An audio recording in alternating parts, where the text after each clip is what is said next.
My dad was German Jewish, and this is Holocaust Memorial Day.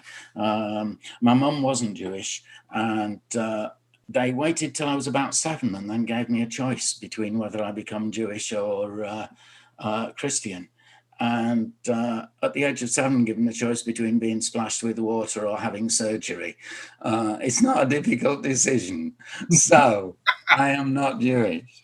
But my grandfather and my uncle were amongst something like 40, 50 family members who died during the Holocaust.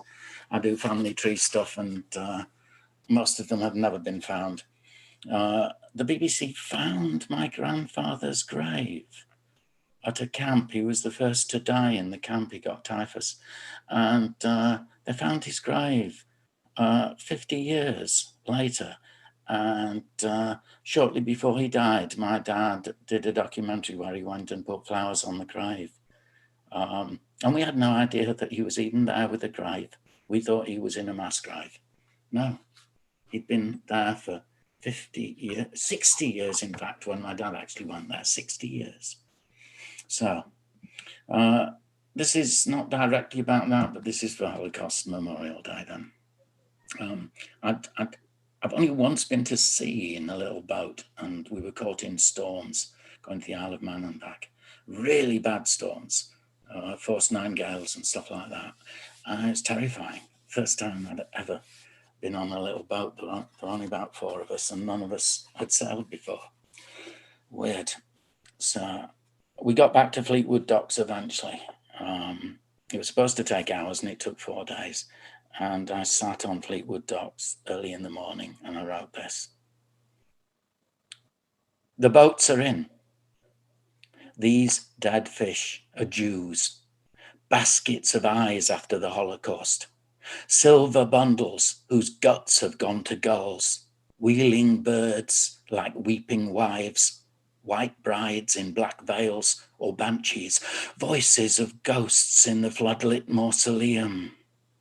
The sea leaves quietly and the men drift away.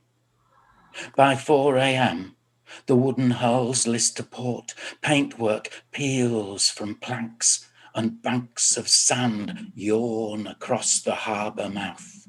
Shrimps migrate over the dank brickwork that pens in a forest of mastheads like pines. And down the rusted iron rungs, among the mess of ropes and pots and nets, remain the inedible, innocent bystanders, small dead daggers of metallic flesh, and pale yellow starfish, mark of the Jew. These litter the ghetto decks, and the taut steel wires that take the sails are pushed by wind to clang against the masts, ringing out in grimly regulated time like chimes of bells, death knells. That is a great poem. Thank you. Thank you so much, Nick. I'm so glad that we managed to get that one in as well. Thank you.